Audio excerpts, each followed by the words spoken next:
Pre-recorded from Joe's mom's basement, welcome to a Wednesday Rewind episode of the Stacking Benjamin Show. Hey everyone, I'm Griffin the Intern, or like the other listener likes to call me, the Fintern. While I admittedly should pay a bit more attention to what's going on in the world of finance, I wonder if listening to these rewinds counts. Even I've noticed a ton of headlines lately about things going wrong with people's retirement. People are pulling out money in one article, and in another post, investors are taking loans, or something. I think they're borrowing from themselves. What is that all about? Well, that got me thinking. What do I really know about retirement? My going assumption is that I'm just supposed to sock money away until I've made enough to give the big bird to my job, right? I'm sure I'm missing a thing or two, so I was a little selfish with today's pick. The name of today's show is Top 5 Retirement Planning Myths with Emily Guy Birken. Sounds great, right? Plus, the guys talk ROI on college education, life insurance, and about improving your credit score. Throw in a few jokes here and there, and I certify this a Fintern-approved rewind. One last note, this episode originally dropped way back in 2015, so you'll notice a few differences in how the show works. You'll also want to ignore any giveaways or investment advice you hear. Fintern out. Hey, Barney, let's go, pal. Live from Joe's parents' basement, it's the Stacking Benjamin Show.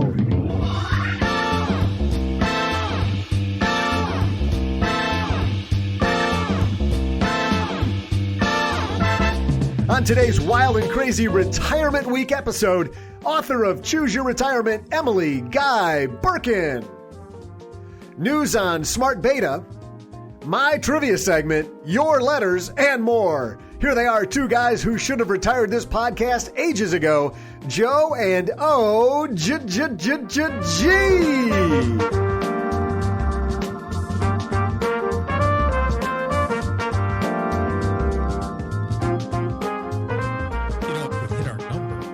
To another podcast today, and the guy sold his business, and the reason he sold it was because he had his number. And so I would love to retire. That's all we're waiting for is our number. Waiting for the number. Well, the good news is show up and say, we'll buy you out. Here's the number. Your number came up on DraftKings, but an employee at DraftKings stole it from you. God, that just so chaps my rear end. Hey, everybody, I'm Joe. That I was talking about with that. Oh, man. I am Joe Salsi, High Average Joe Money on Twitter, and that other voice you heard, that creepy voice across the card table from me is OG. That is spooky voice. Dude, so what is up with that? DraftKings stealing your money. Well, it's not DraftKings. I guess it was FanDuel, right? Like, it was DraftKings employees were winning on FanDuel. Oh, that's a good deal. Yeah. I was reading the article, or someone was reading it to me, I guess. And yeah, because you're not a big reader. Not a big reader. I do not like that. I like being told what my news is.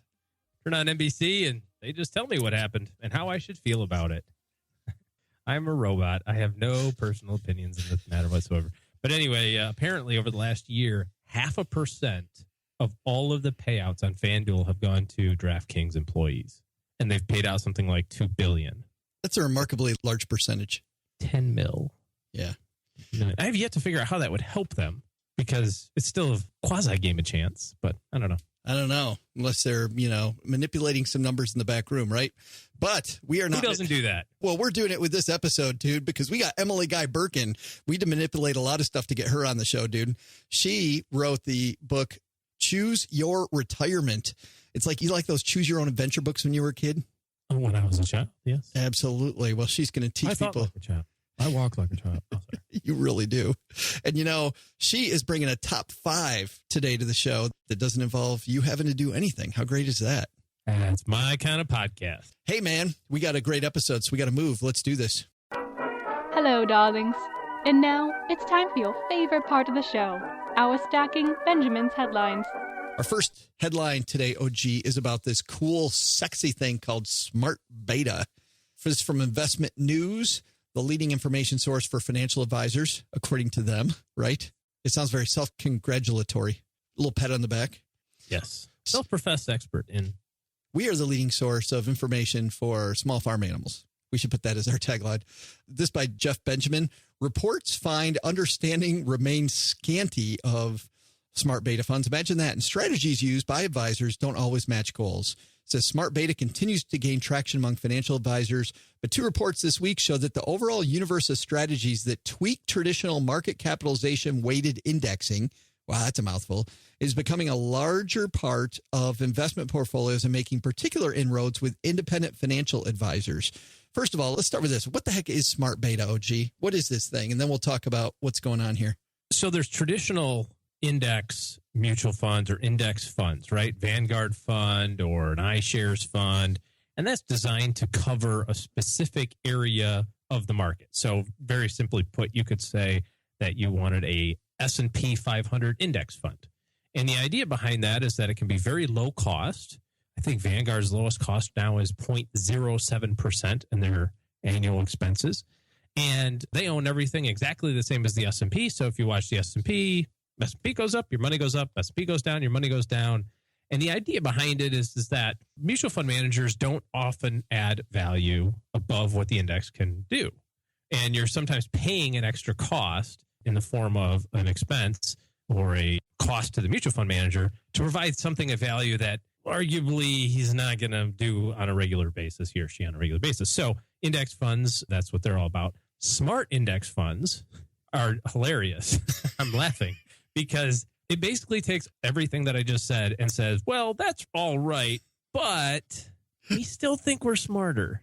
Or smart beta funds, I guess, is the preferred terminology. So if you believe that the index can't be beaten on a regular basis by a group of quote unquote professionals, ergo you should buy an index fund, right? Then how in the heck do you think you should beat the index by being a smart beta index fund, which is basically just a couple of people saying, you know what, we're going to focus on dividends because dividends are going to be awesome. And so they'll screen for higher dividends and they'll tweak that index and say, okay, it's an S&P 500 fund, but it's really only an S&P 500 fund, maybe that only has high dividends over X% of yield or something. And then it does well or it doesn't do well. And if it does well, then they tell you all about it. If it doesn't do well, it fades off into neverland. This is a very classic example of survivorship bias, right? Like what wins when you look back and you say, oh, well, I should have had that. That was an awesome investment. Again, that has no bearing on the future. It's funny because this is a very big joke to me. 68% of advisors in this research that's part of this article, 68% of advisors who use exchange traded funds are already incorporating smart beta products into their client portfolios. However, scooting ahead in the article, for many financial advisors, the general notion of smart betas remained a fuzzy concept, which can largely be attributed to, this is in the article, can largely be attributed to an asset management industry that keeps pumping out products without conceding much in the way of uniformity. And I'm wondering, OG, if this is a case of advisors in some cases just knowing too much, like you're so close to the ground, you're like, oh, there's this new thing and I got to deliver some value. And this new thing does something that these other things don't do. So I got to have like the shiny bauble syndrome, right? Yeah. I have my own personal opinion on this. I think that it's because most diversified portfolios over the last 4 or 5 years have underperformed the U.S. stock market.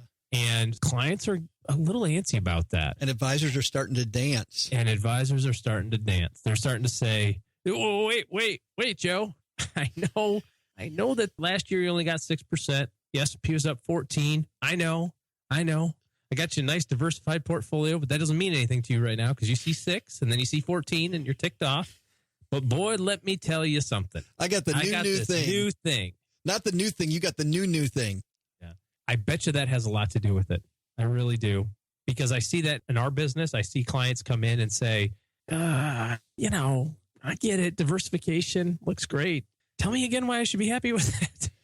But, diversification is one of those things. You can't predict it in advance. So the performance of those different areas. But that's my guess. I really think that and investment firms or product companies, let's put it that way, are seeing money going out of actively managed funds into ETFs. We've covered that a lot of how much inflows are going into ETFs versus actively traded funds. So they're saying, well, let's just have another active fund. We'll just call it an index fund. But it'll be an actively traded fund, and we'll charge like it's an actively traded fund, but we'll call it something different. But it'll be kind of like an index fund. All right. It's really a mutual fund, just with a different, I think, what do they call that? A wolf in sheep's clothing. How's that? Our second headline comes to us from SoFi, who also sponsors the show. Head to stackingbenjamins.com/SoFi for lower rates on your Everything. mortgages, personal loans. And what we're going to talk about today, OG, is student loans, because they did this great piece that I think is huge headline material.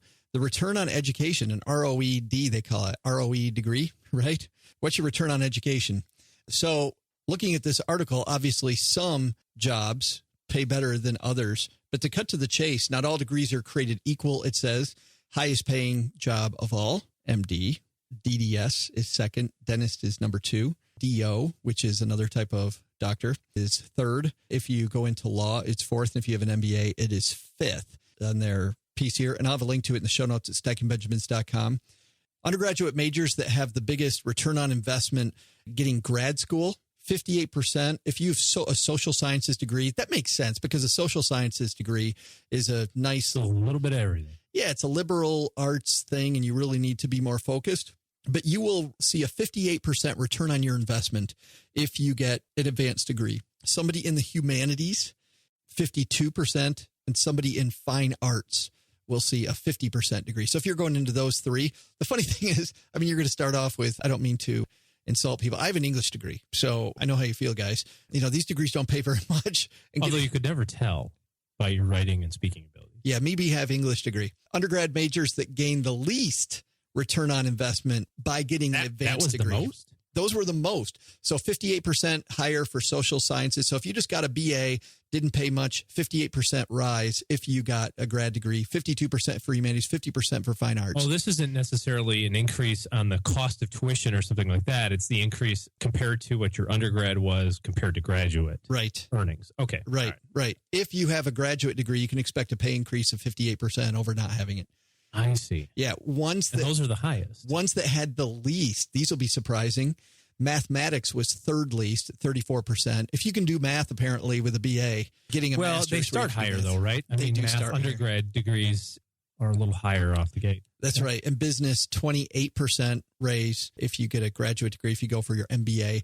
And then engineering is third at 24%. And I think that's why they tell a lot of people, especially in business and engineering, OG, that if you're going to go for the graduate degree, work for a company that'll pay for it for you, right? Yep. Because I saw a thing in U.S. News World Reports a couple of weeks ago about the return on investment in schools. So it listed all the it might have been a coverage of business schools or something like that. But it was, how hard is it to get into? How much does it cost? And then what do you get as a pay bump year 1? And then what is your compensation year 10 or something? And I really think that should go into your decision making. Absolutely. When it comes to going to school, going to a different school, picking a degree. You know, just because you don't like a certain area doesn't mean that you can't have a degree in business. If you say, well, I just really don't like finance or something, there's business degrees in computers. There's business degrees in humanities and human resources. So there's a lot of different variations on that. But I think when it comes to school, we should probably spend a little time on that. We had Lydia Frank on from PayScale, if you remember, maybe 8 or 9 months ago, talking about that, about some schools charging way too much and other schools being a great return on investment. And I haven't seen when their survey's coming out again, but we got to have her on because I think that's a good thing to track every year. I totally agree with you. And then in general, grad school pays off, but there are 2 majors where graduate school does not pay off. If you have an undergraduate in business and you go for a degree in the fine arts, you're going to go down a graduate degree in the fine arts, get a master's of fine arts. You're going to lose 11.4%. And I think that's just because business pays higher than painting. What'd you do before you started playing flute? Oh, I was a CPA. But you know, you replace money. Not that there's anything wrong with being a flautist. No, you replace money with a lot more fun. Yes. Especially because then you can like charm snakes and stuff. And who doesn't like a snake charmer? Like Pied Piper, right? Walking through the town. Yeah, we got to let that one go. Fell on them. Also, if you have an just a terrible nursery rhyme. Yeah, and an undergrad degree in engineering, of course, combined with an MFA, Masters of Fine Arts, is a negative 16.5%. So, SoFi's top 5 tips. Let's get to these so we can get on to Emily Guy Birken talking about retirement. Number 1, before applying to graduate school, don't assume you need a graduate degree to advance in your field. I think that's a huge one, OG. Yeah, big time. Number 2, undergraduate degrees in humanities benefit the most from graduate programs when measured by an increase in lifetime earnings. Number 3, undergraduate degrees in applied math, computer science, and engineering increase the probability of securing employment, but may not give you as high a bump in salary. And the JD outperforms the MBA degree in lifetime earnings as well as expected increase in compensation. And number 5, if you're thinking about following your artistic bliss, think twice before taking out loans for your MFA. There's nothing wrong with a Master's of Fine Art, but taking out loans for an MFA, the big thing this proved was you're going to pay a lot. And in terms of money to get back that money, you're not going to earn very much.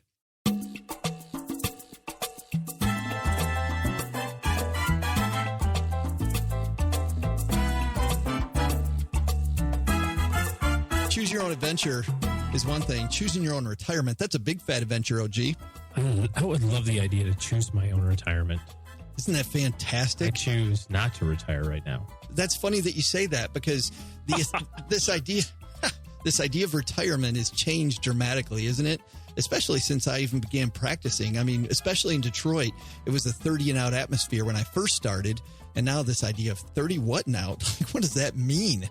Do people even say We're that seeing anymore? people that are retiring early with the intent to go back to work. Right. Like taking like a sabbatical at age 50 and saying, I'm taking the next 5 years off. And in 5 years from now, I'll go into consulting, or I'm going to retire from my job right now and do a consulting type gig or something. Emily Guy Birken has written the best book on retirement planning. And you know why it's the best, OG? Because your name's on the front cover of it. Because my name's small font. My name's on the front. It should have been bigger, frankly. I mean, it's there on the top and you can That's what see she it. said. But nice. But here comes one of my favorite people. I'm going to let that go. She was on the show with her last book, The 5 Years Before You Retire. Now she's back. Choose your own retirement. Find the right path to your new adventure. Here she comes, Emily Guy Birken, down to the basement.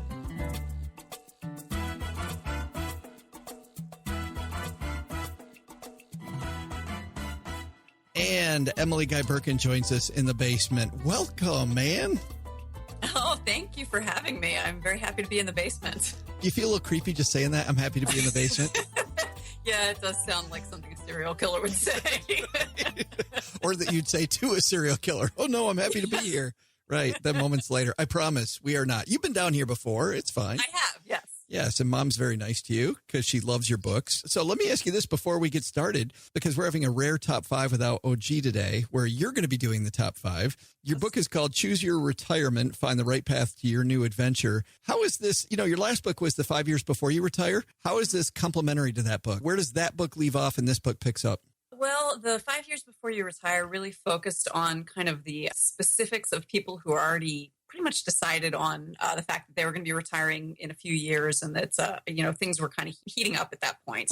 So Choose Your Retirement kind of takes a step back and looks at the idea of retiring as a whole. And so it's going to be very helpful, yes, for people who are closer to retirement, like my audience of 5 years before you retire, but it's also going to be helpful for younger people. I mean, someone who is in their 20s, just starting a professional career, can find a lot of really good information in Choose Your Retirement, whereas 5 years before you retire might be just a little bit too far off to be helpful to a young professional. That's funny because when I was reading through the book, you start off by saying that a lot of financial professionals just scare the crap out of you. Mm-hmm. How is that? Because I used to be a financial professional. And although I look scary, I don't think I bite. What is it that bothers people and makes them not do anything or freezes them, I guess? Well, there's the sense that if you get it wrong, you're going to screw up your entire life. And it doesn't help that I feel like the financial industry, it's in financial industry's best interest to keep finances opaque and kind of difficult to understand, because then you need them. And so people have this tendency to feel like, oh my gosh, I have to make the right decision. And that is enough to just shut your brain down. And then it's stuff that's so far away that you don't really want to think about your own mortality or the fact that you might need a knee replacement someday or any of those types of issues. Right. I have kids, or I have the softball league, or I've got the next raise at work. Retirement, I can deal with that crap later. Yeah, exactly. So people they don't like thinking about the future in general when it's something like, someday I'll be old kind of future. And money tends to be very intimidating. So people need to kind of step away from the intimidation factor and like get a real clear sense of money and retirement and all of that without the finger wagging that you also get a lot of from financial planners. People are always like, well, you should have started earlier. I can't help you. Yeah, which like is what? Just the most helpful response. Right. Like, what are you going to do about it now? Yeah, like, well, if you'd made a better choice when you were 25, you wouldn't be in this situation. Okay, thanks. Let's deal with things as they are rather than as they could be. Yeah. No, that's great. So now it's just clearing a path between where you are today and where you want to be. You spend a lot of time talking about dreaming big. And I love that because as a financial advisor, I thought that people spend a lot of time, people that do take it seriously spend a lot of time on the numbers. And those are the people that go, oh, I don't need to do all that foo-foo stuff. But really, I mean, if I'm taking your book as an example, doing that foo-foo stuff, that dreaming is really the heart of getting where you want to go. Yeah, absolutely. Because if you just focus on the numbers, you might be able to afford this great retirement, but it might not be the exact retirement you want. You know, if you think about it, people dream about stuff like, I don't know, let's say buying a boat after they retire. Now, I tend to be a very pragmatic person. And so you talk to me about buying a boat and I'm thinking like, all right, where am I going to store it? What am I going to do if it leaks? How am I going to maintain it?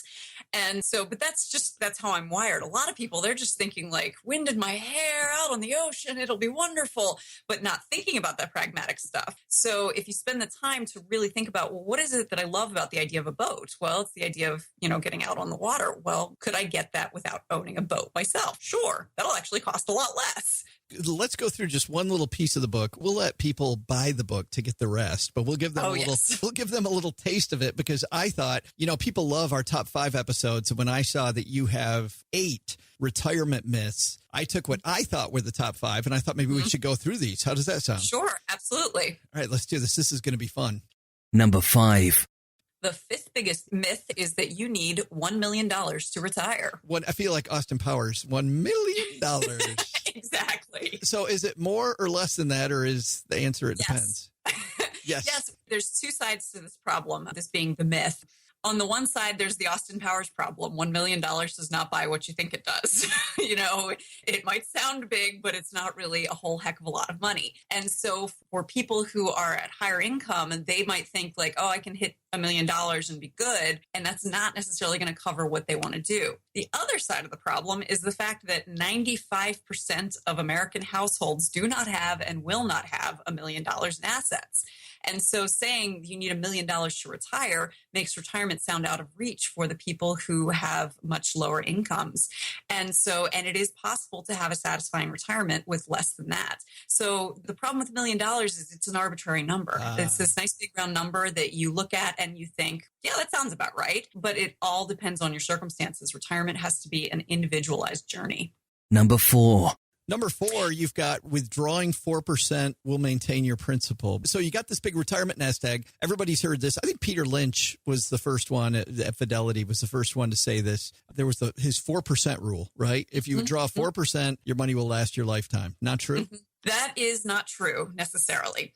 Now, it was true for many years, and then 2008 happened, and it was not true that year. And that's particularly tough. 4% withdrawal rule is really tough for the people who are planning on retiring right around 2007, 2008, or a little bit before, a little bit after, because if you would do what you had planned and live on what you had planned, so the common thing is if you have $1 million nest egg, you can take $40,000 each year, which seems like a reasonable amount of money to live on. And that protects your principal.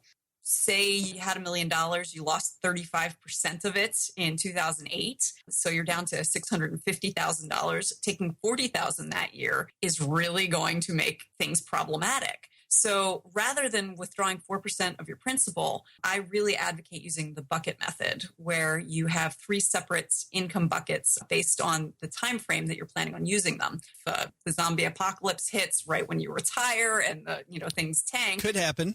It could happen. You never know. Then you still have some time to ride out that volatility. You've got 10 years for, the zombies to all die off and, things to bounce back. Do zombies die off? Eventually they got to decompose is my thinking. Something's got to happen to them. But I've seen enough movies that I don't think that's the case. Well, okay, they'll find the cure for zombieism. Planning your money that way, your income that way, really allows you to ride out any market volatility. Whereas the 4% rule does not. There's no plan for what happens if there's an apocalypse. I think it always bothered me about the 4% rule was that it didn't address your budget needs. I mean, I'm taking 4% out just because that's my rule. But what if I don't spend that money? Now I ripped it out of the IRA or the 401k or wherever it's, whatever my tax shelter of choice is. I've taken it out of there. And now if I don't spend it, I put it back in investments outside of the tax shelter, which means I get taxed and then it's going to get taxed again. The gains and dividends, that kind of thing will get taxed again. It doesn't make sense. But what you're proposing also, though, Emily, means a little more work, which means you have to kind of look at how much money you're going to spend during those years. Yes. Well, and the thing is, I really do believe money requires work. That's so annoying. I know it's frustrating, but I liken it a little bit to like a romantic relationship. You can't expect to be in a relationship with money and everything to be fine and perfect without you making some compromises on your part. Money can't take care of you that way, just like Prince Charming can't take care of you that way. There needs to be some give and take. So, just as you put a little effort into your marriage, you should put a little effort into your money. That is such a horrible message. I like that we'll just live happily ever after and I don't have to do anything message. Yeah, it's way better. Oh, well, that is, but somebody's got to be the voice of reality, I guess. Number 3. The number 3 myth is Social Security is based on the last 10 years with your employer. Sure it is. Nope, not at all. Your Social Security benefits are based on your highest 35 earning years. So the 10-year myth, that comes from the fact that you need to have basically at least 10 years of work to be eligible for Social Security. So what it's actually based on is whatever 35 years worth of work is the highest, the most money that you've made. If you do not have 35 years worth of work, and this is the really tough thing, they put zeros in to average it out. Oh. So if you've only worked 25 years, you get 10 years of zeros. And then that's how they average out what your income is and figure out your benefits. So for people who spend a lot of their time self-employed and have years where they have no Social Security because they take it all of their income as a distribution instead of paying FICA tax on it, those people really are getting hammered. Yeah. And that's something that I think is going to be a bigger and bigger issue as the world becomes more self-employment focused. For right now, it's just kind of a sucks to be you moment. So how do you get the true number? I'm imagining you just go to the Social Security Administration. Yes. The calculation for it, as you can imagine, is mind-boggling. So they've got calculators, and there's also something called a My Social Security account, which will do all of this information for you. And as long as you have a Social Security number, you can sign up for My Social Security account and get all the information that you could need, whether you're still employed or retired or anything. It'll give you an idea of what you can expect from your benefits. And we had Devin Carroll on recently, who is a Social Security expert, and I was just blown away by how complicated Social Security really is. Yeah, it's really complicated. I'm currently at work on a book on Social Security, and there have been a couple of times where I had to pick my eyeballs up off the floor because it just rolled out of my head. But it's such an exciting topic, too. It is actually more interesting than I anticipated. There are, and again, but I am a money nerd, so I mean, take that with a grain of salt. Yeah, but I think we're all money nerds. We find money we didn't know what we had, right? And there's so many people that miss out on money. And the scary thing is people at Social Security Administration don't even know the rules. Yes, that's what's really surprising. I hear a lot of stories of people getting told completely wrong information by Social Security Administration personnel. So painful. It is. Absolutely. Number 2. Number 2 has to do with healthcare. Yes, the number 2 myth is Medicare is going to take care of you. Sure it will. Girlfriend? Oh, I'm afraid not. Fidelity every year does a calculation of how much a 65-year-old couple retiring that year will spend in healthcare. And for 2014, which is the most recent numbers they have, that was $220,000. What's really frustrating is that the 65-year-old couple is eligible for Medicare. So in addition to Medicare, you can expect to spend $220,000. Wow. Now, I will say that several different researchers have not debunked that so much, but said that that's an average and that's something you got to look at, your own personal situation. And it also does not necessarily take into account the fact that people might graduate to different levels of care needed. So, for example, you might have a stroke, need some care, go to the hospital, but then be able to come home and, be living independently for a while, that sort of thing. Whereas I think the Fidelity numbers assume that once things go downhill, they really go bad. But it is important to know we have this tendency to think, Medicare covers everything, and it really doesn't. Medicare Part A is just hospital insurance. It does not cover staying in a nursing home, and it does not cover doctor's appointments. Medicare Part B, it does cover doctor's appointments, a lot of preventive care, but you have to pay for it. There's a monthly premium of, and forgive me, I'm going to get this wrong, but it's about $105 per month. But it doesn't have prescription drugs. So that's where Medicare Part D comes in. And then there's Medicare Part C, which is also a possibility. And it gets very, very confusing very quickly. When I was first researching Medicare, I would rage to my husband when he came home. I was like, they're making people's nanas figure this out. This makes me angry. It's like alphabet soup. Yes. Yeah, there's so much. And it's very easy to get the less than ideal product for yourself and not necessarily understand what's going on. And, if you add in health problems, having a senior who's suffering from health problems, trying to figure this out, it needs to be reformed, quite frankly. All right. I've got goosebumps. We're already at number 1, Emily.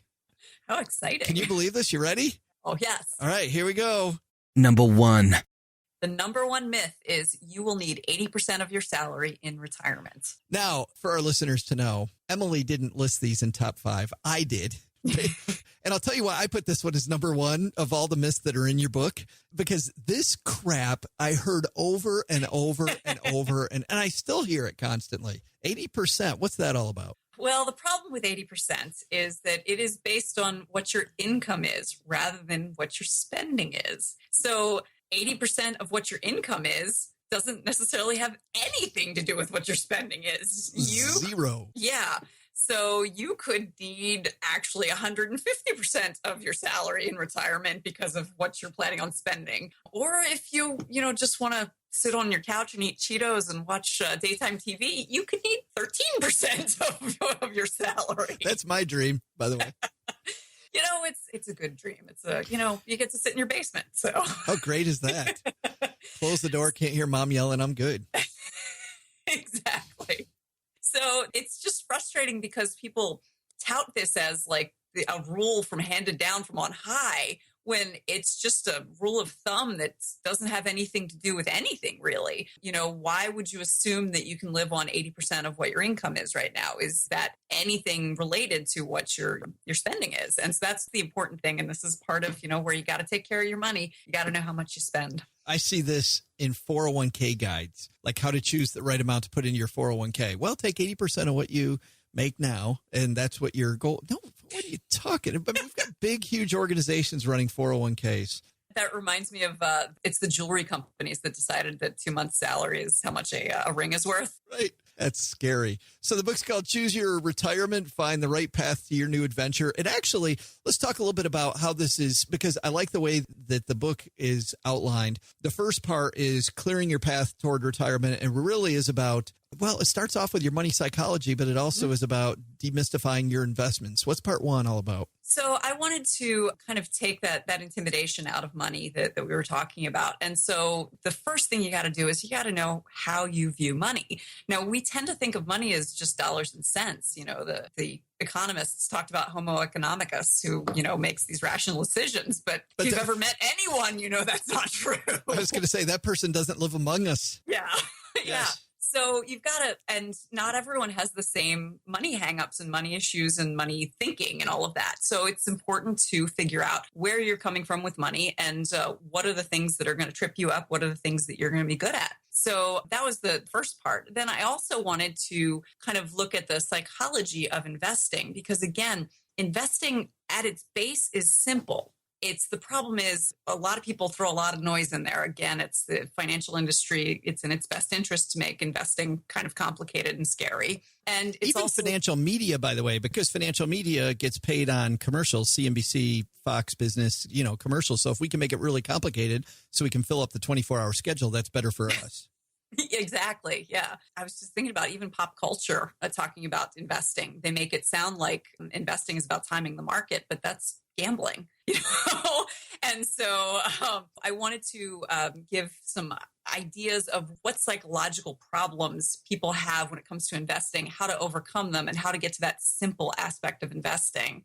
And I also wanted to help people understand what are some of the barriers that are in between themselves and having a robust retirement fund, because a lot of times those barriers are either in your mind or they're really simple. And so you just have to identify them. You spend a lot of your time talking about dreaming big, which is what I like. I mean, you've got, 60 pages on what we just talked about, then 40 pages on the subject that we just talked about. We went over 5 of the myths, but you go through a lot of retirement myths. But then you spend a long time on, and really, it seems like the third part of this book is going to be different for everybody. Like you're going to pick and choose your chapters, whether you want to live abroad, if you want to travel, if you want to retire early, if you want to change careers, you want to go back to school, you want to work part-time.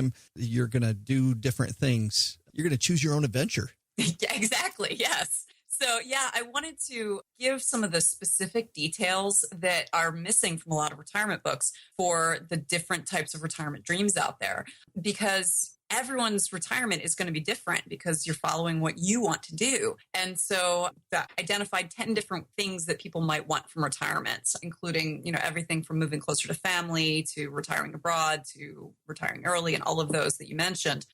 And really looked into what the specific logistics you need to worry about for those things are. So, if you want to retire abroad, how easy is it? And that one was surprised me is how easy and inexpensive it can be. It made me think maybe I'll retire to Ecuador. I don't know. Yeah. Guatemala. Yeah. So, and those are the sorts of things that you generally would have to find a specific retirement book. There might be a retirement book on retiring abroad or a retirement book on retiring early or one on how to change careers, but you're not going to be able to find a general retirement book that will help steer you if you're not sure what you want to do, or that will give you some options and give you some ideas of what to expect from different paths that you might be interested in taking. So by putting it all together, people can, for one thing, kind of try on different ideas like, oh, okay, this is something I might have to worry about. I don't know if I'd like that. This is something else that might be interesting that hadn't occurred to me. And it also kind of gives those logistical concerns that I don't feel like a lot of people get a chance to look at. Yeah. And in layman's terms too. Yes. By the way, getting back to the boat, you've heard the joke about the 2 best days of a boat owner's life. The day they buy it and the day they sell it. Yeah. Yeah. The whole time you were talking about the boat earlier, I thought about that. This is why I will never own a boat. A sports car. Right. Books available everywhere? It's available everywhere. Yes, it's on Amazon and anywhere books are sold. We'll have a link to it in our show notes also at stackingbenjamins.com. So last question, Emily. You've got somebody in an elevator for 1 minute. Don't you hate these questions? And you want to give them your one overarching piece of retirement advice. What would it be? Know yourself. Figure out who you are, both in terms of how you handle money and what you want from life. I'm Joe's mom's neighbor, Doug, and I've got to say, someday this new podcasting intro gig is going to help me stack enough Benjamins, I'll actually retire. And probably a wealthy man, too. Tom Bergeron, you watch out. No matter what, when I finally retire, and probably at the top of my game, I think I'll move to a state without income tax, which brings me to today's trivia question. How many states in the U.S. have no income tax? And for those of you who think they know all the trivia, not naming any names here, Matt, can you name them? I'll be back with the answer a little later.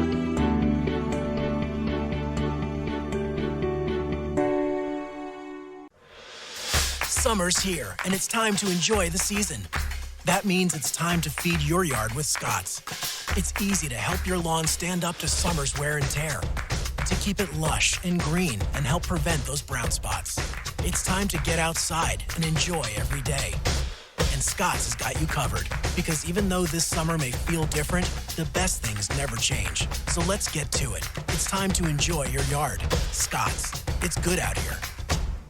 Hey guys, let's bring the clock forward from 2015 back to the present for a minute. I love these rewind episodes, don't you? I know the Fintern loves going back through the database and finding good ones, but I'll tell you, I've got a good one for you. Speaking of good ones, whether you're listening to this working from home, working on your fitness, you want to listen to what you're listening to, not what your roommate, your mom's neighbor Doug, your significant other, your kids are listening to. Everybody needs a great pair of wireless earbuds. And if you're having trouble hearing me right now, Might be time for a change, but before you go dropping hundreds of dollars on a pair, you need to check out the wireless earbuds from Raycon. Now, you already know that Raycon earbuds start at about half the price of any other premium wireless earbuds on the market, and they sound just as amazing as other top audio brands that you know. And their newest model, the ones I have right now, the Everyday E25 earbuds, they're the best ones yet, with 6 hours of playtime,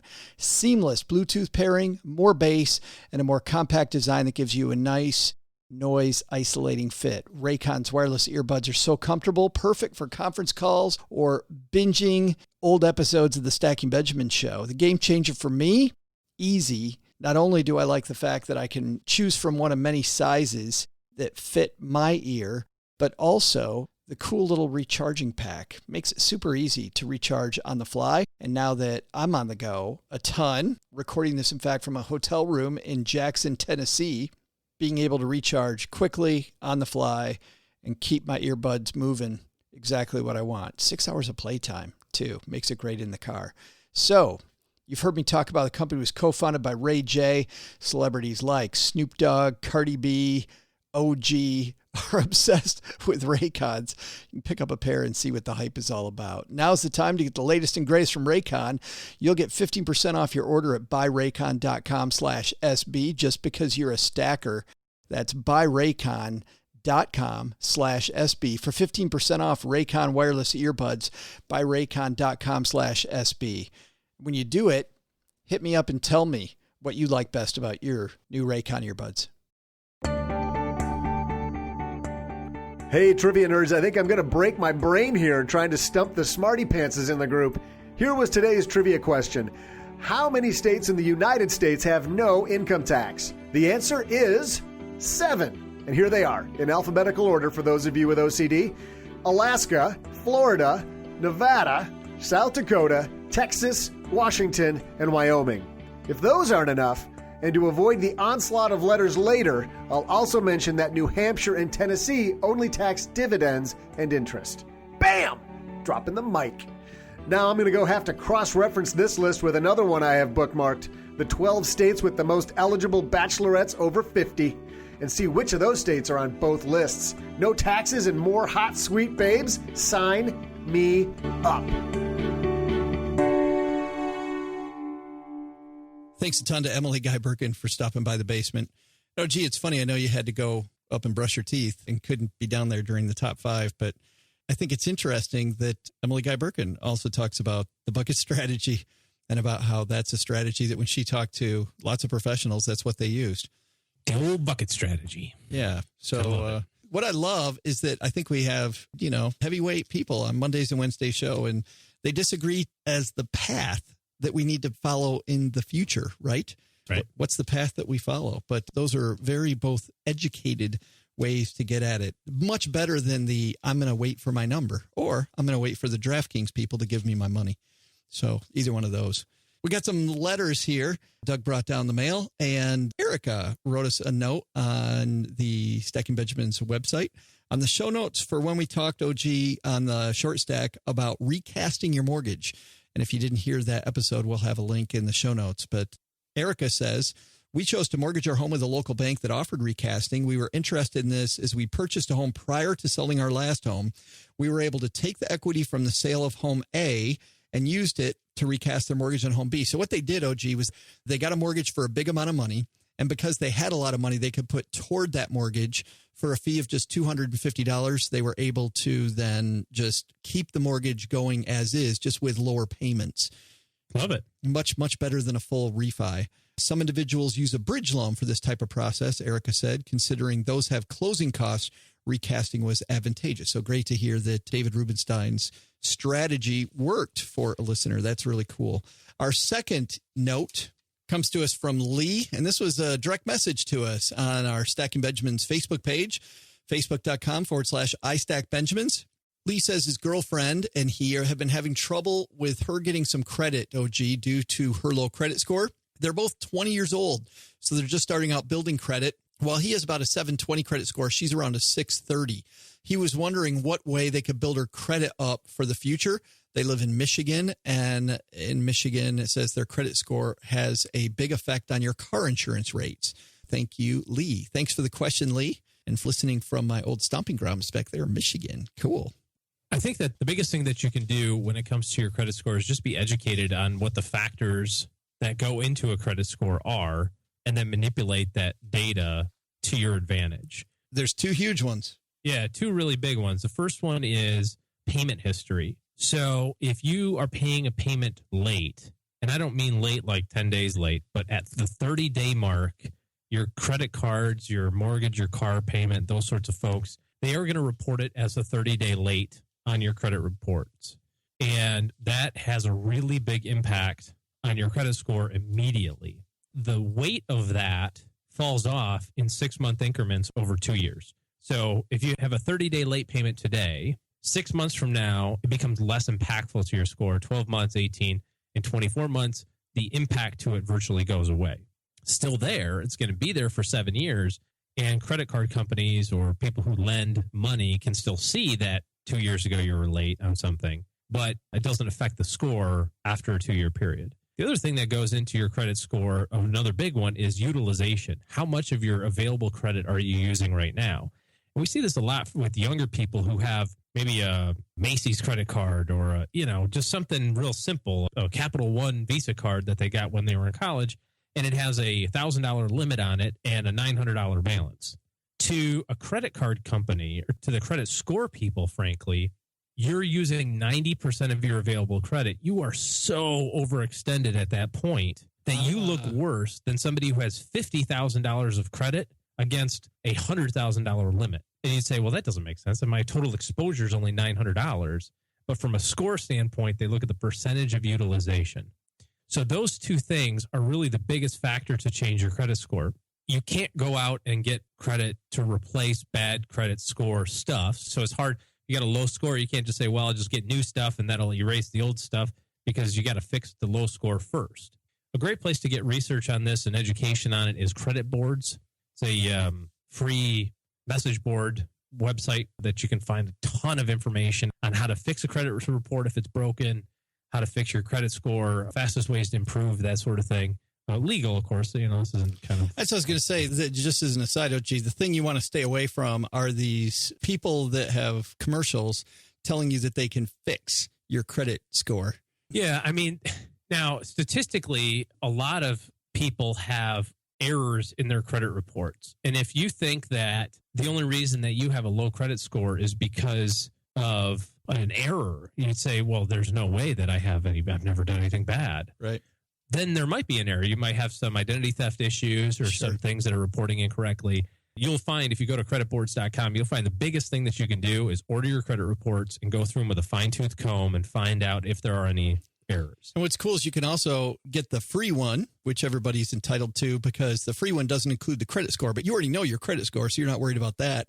You're worried about the line-by-line detail, and that's what the free one gives you. Yeah, I would not get a free credit report. No. You would. Is that what you just said? Yes. I said you're not worried about the score because he already knows the score. So get the free credit report that'll tell you what the problems are on the... Yeah. No, I wouldn't get the free one. Why I would not? order... Well, because they are not complete sometimes. Sometimes the ones that you get on Credit Karma or something like that, the ones that are... I'm not talking about that. I'm talking about the one that you're allowed that comes directly from Experian TransUnion and... The one per year free one. Yes, which is... Hold on. Annualcreditreport.com. Is it annual credit report or free credit report? Annualcreditreport.com is where you can get your 3 free ones. Those would be acceptable. I would order those directly from the companies. Right. So do not go to annualcreditreport.com. That is the correct website, annualcreditreport.com. Yes. That's the right one. You want hard copies, not electronic, because hard copies are easier for you to mark up. You can see they make more sense. The electronic version is kind of a pain in the butt to go through. Read credit boards. They'll give you a ton of information on how to do that. You just got to spend some time and energy investing in it. But the biggest thing is lower your utilization to under 5%. If you got $1,000 credit, do not have a report. Do not have your statement end with you owing more than $50 on your card. And the other biggest thing is don't ever be late. Those two things in and of itself will raise your credit score hundreds of points. Excellent. Thanks for the note, Lee. And here is our next note from Will. Will says, hey, Joe, in the Steve Roberts interview, that was football and financial planning, OG, he said one thing I wish you'd followed up on. He said that sometimes he suggests something other than a term policy for life insurance. He says, okay, I'm willing to have an open mind, but I'm racking my brain trying to think of literally any time when a whole life policy will be anything other than a crap sandwich of a deal. What am I missing? Would you not always be better off getting a term policy and taking the huge difference in policy premium and investing that in, say, an S&P 500 index fund? I wrote back to Will OG and I told him this is the topic we talk about more than any. And I was sad that Will missed those episodes because this is going to get in the weeds a little bit. But let's start off with this. We agree, Will, between 95 and 97% of the time that a term life policy is definitely the way to go. However, there are not bad insurance policies. Now, insurance types.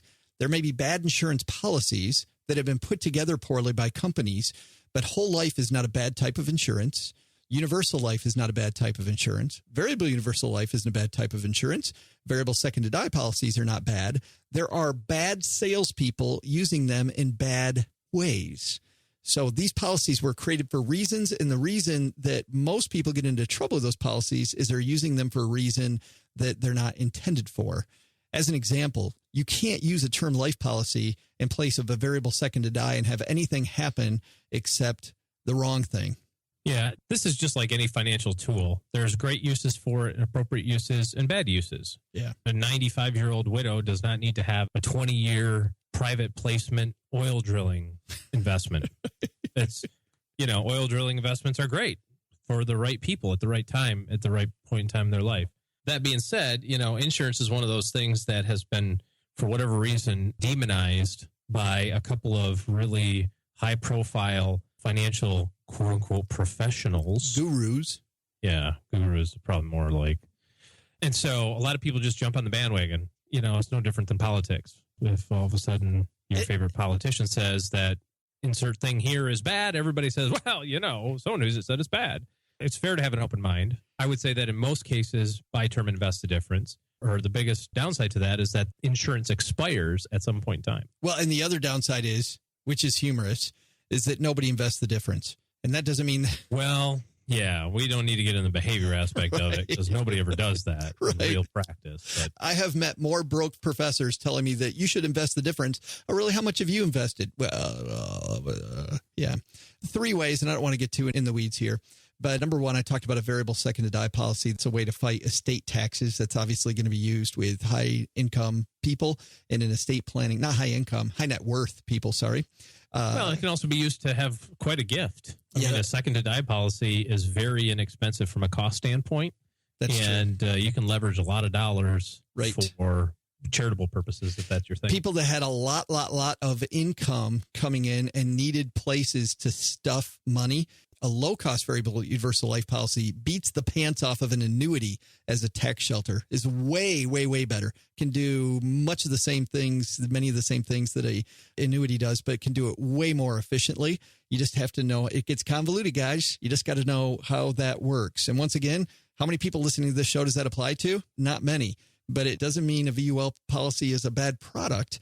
It means that the wrong person has it and some salesperson shoved it down their throat. And then third, my super risk averse clients wanted whole life coverage, even after I showed them the numbers. Like, I totally agree with Will that is a crap sandwich. I totally agree with it. There are far better things to do. And after I went through everything, they would still say, and I would say this is maybe one person, just to give you the idea of how often this happened, one person about every 2 to 3 years. So every 24 to 36 months, I'd have one client that it went this way.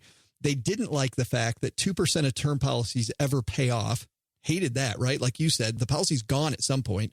That freaked them out, OG. Didn't matter how much money they were going to have. I could show them projections of them being okay. Did not matter. We're willing to pay the money.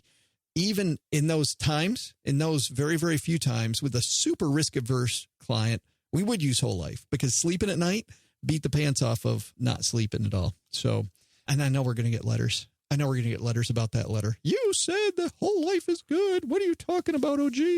Well, and to be clear, we didn't say that it's good. We said that permanent policies have a place. Oh, no. I know what we said. We've just been doing this long enough to know. Oh, yeah, we'll get some hate mail. Yeah, we will still get some. All right. If you've got a note or some hate mail, send those to me, Joe at Stacking Benjamin. Send hate mail to... to Will, who brought up this question. Anyway, if you've got a question, we are about to have, at the end of next week, we're going to have our answers episode where we're going to go through a lot. We're going to get caught up.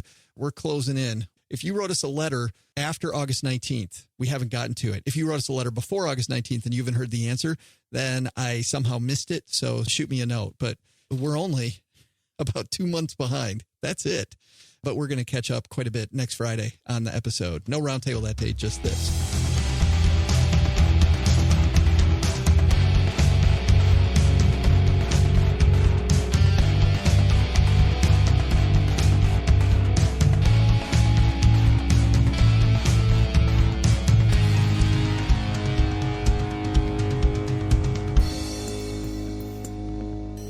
And one more thing, if you have a question and you don't want to wait 2 months for the answer, but you want a whole suite of answers, guess what we've got? We've got the Stacking 101 Benjamins Do-It-Yourself course. Head to stackingbenjamins.com/101.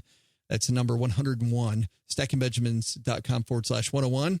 And you can sign up to work through a course. We got videos with OG and I. You won't see OG's face if that's why although it is worth money seeing that lovely OG face. Just like a couple of days ago when I was in my skivvies in my bathrobe. You notice I wore a shirt today. Thank you. Shirt and pants, which didn't happen last time. So I was pantless. Do you have it wasn't a trench coat? That would have been even weird. But when you came down to the basement, I knew it was a robe, but you had it so tucked up, I didn't realize that you were naked underneath that thing. I wasn't naked. No, I just had my boy shorts on. Yeah, it was ugly.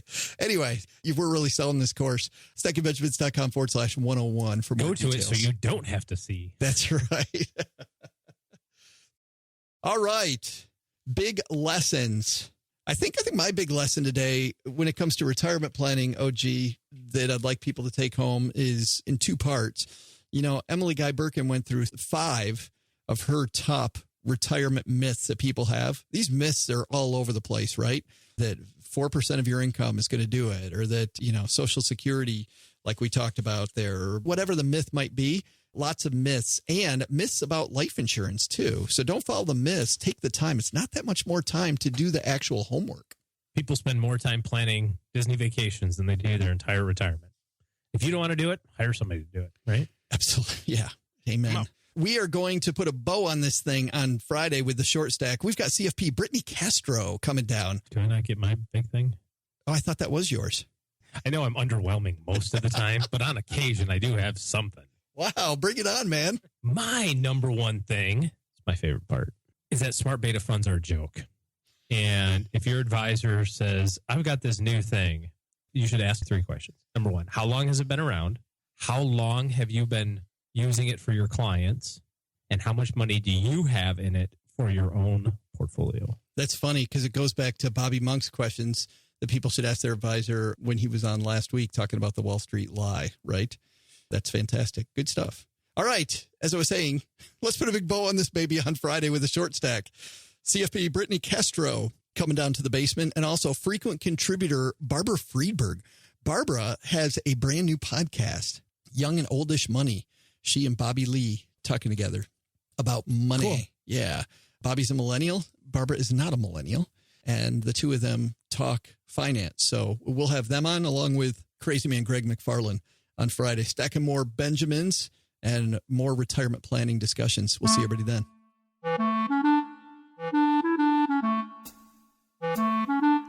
This show is the property of the Free Financial Advisor, LLC, copyright 2015. The show is edited by Joe Salsihai and Isabella Bianca.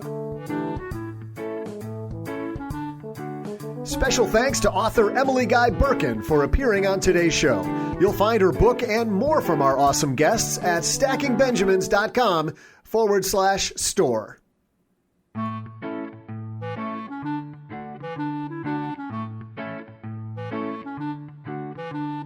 You know, Joe, I really thought doing these credits completely naked would have been a lot more fun than it actually was.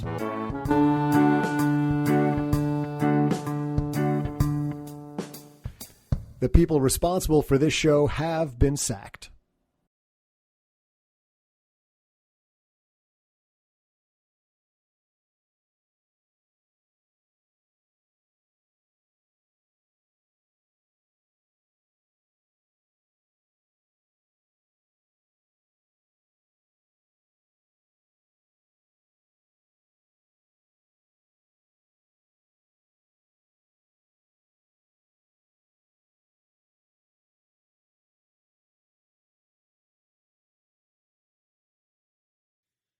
Welcome to the after show, the part of the show that doesn't exist. We refer to it sometimes as dessert.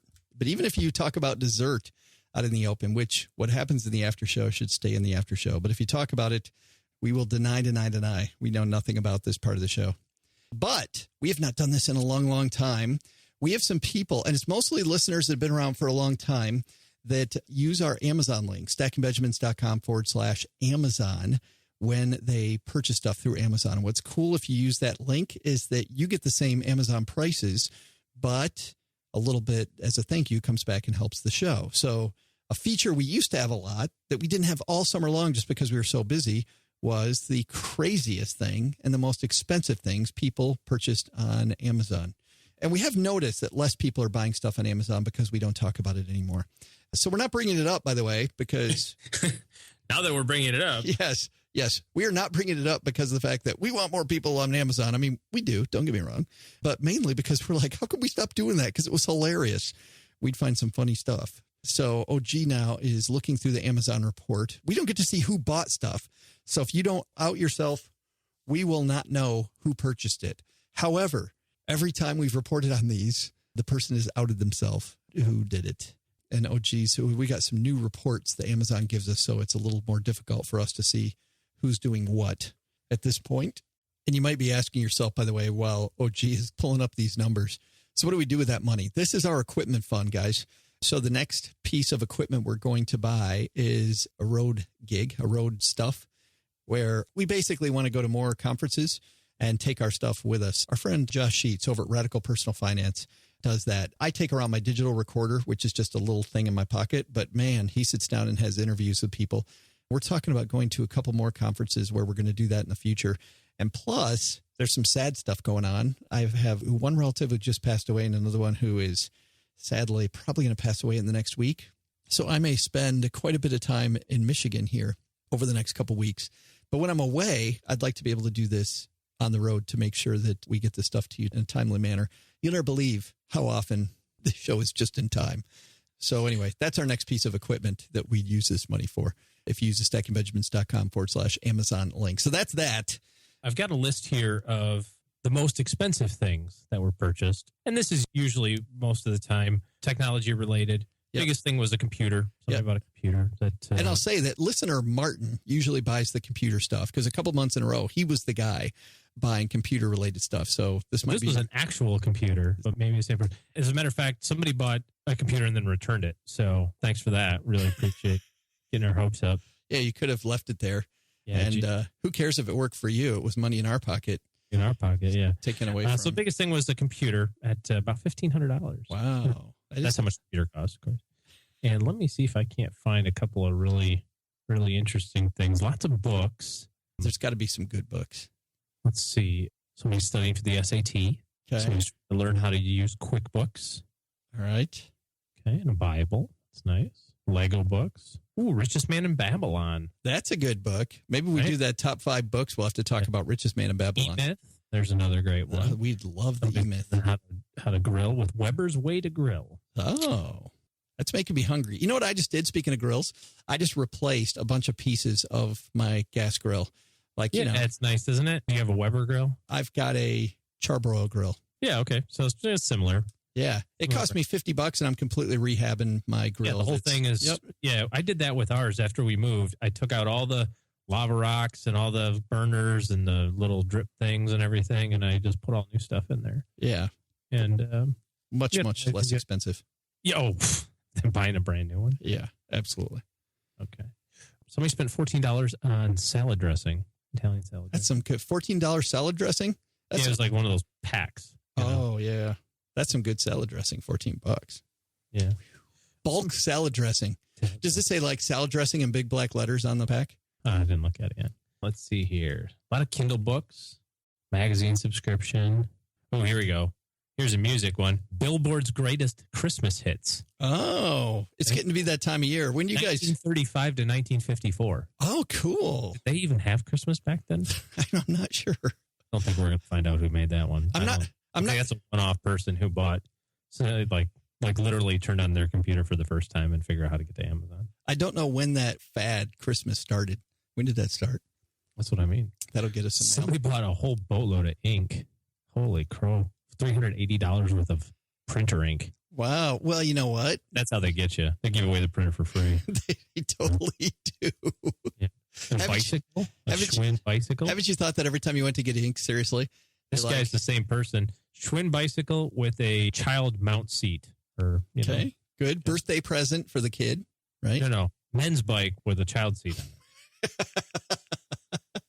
It's a present for a big kid. Oh, you know what I mean. Okay. Airbed. Somebody's having some friends over. A couple of bikes, actually. Maybe there's a whole family of bikers. How many times they're cyclists, by the way? Bikers are a whole different thing. Yeah, the guys with the leather jackets. How many airbeds have you had in your lifetime? I've had it really? We always have one, for if people come over and we've got too many. So we blow that baby up and there's always a hole in it. There always is. Yeah, I just have a house, actually. Oh, how do you get that? Somebody buy a house on Amazon? Not yet. Ooh, here's an audiobook. I got to see this one. The Husband's Secret. Uh-oh. Oh. A couple of I Survives. So I've got an I Survived Hurricane Katrina and I Survived the San Francisco earthquake of 1906. I wonder if it's the same person. I don't think it's the same person. Might be two different people. I'm still wondering what the husband's secret is. Is it that he plays DraftKings? Have you seen that commercial that the wife's on the computer? She goes, "Who pulls this stuff up on the computer?" And he kind of is in shame. He's like, I accidentally clicked on some links. The kids weren't even home. And it's like a commercial for Lowe's or something. It's like, what? Yeah. So sorry. You got one? You got a winner? I think so. I think these people might be together. I think the husband's secret also bought the intimate lubricant and the Trojans. Nice. 36 count. That's ambitious. It's like a 5-year supply. They're gonna go bad. Is there an expiration date on those? Yeah, I'm sure. Yeah. 36. That's you turn Godspeed, on, my friend. You turn on the audiobook, The Husband's Secret. You listen to it together over candlelight. Take the edible. Between those two things and the steel meat marinade injector. That's the same person, too. I think so. It's all a part of the same game. Oh, that's great. All right. Jump on Amazon real fast. I need an audiobook, box of Trojans, some lube, and a meat injector. We need it before the mood's gone. Oh, and a natural penis enlargement pill. Are you kidding me? And a male something enhancer. You got to be kidding me. You're kidding me. No, I'm looking at it right now. It was a audiobook, actually. It's kind of odd. It's an audiobook about how to... Yeah, it kind of all goes in the same thing. So adventure seeking, developing attention to detail, developing hard rock abs, and then be better in bed, I guess. I'm trying to be somewhat PG. And then a member enlargement. It's got to be subliminal tape, maybe? I think that and a 500 pack of rubber bands. I think all of that together. Actually, I think that might be the secret to the enlargement. StackingBenjamins.com/Amazon. And if you're that person who bought Husband's Secret and the meat stick and the Trojans. Meat stick? What was it? A meat injector. A meat injector, yeah. Hot beef injector. Let's see who that is. I don't think we're going to get any takes. We'll see, man. You never know. I didn't know about some of the other things we've had either. We'll see.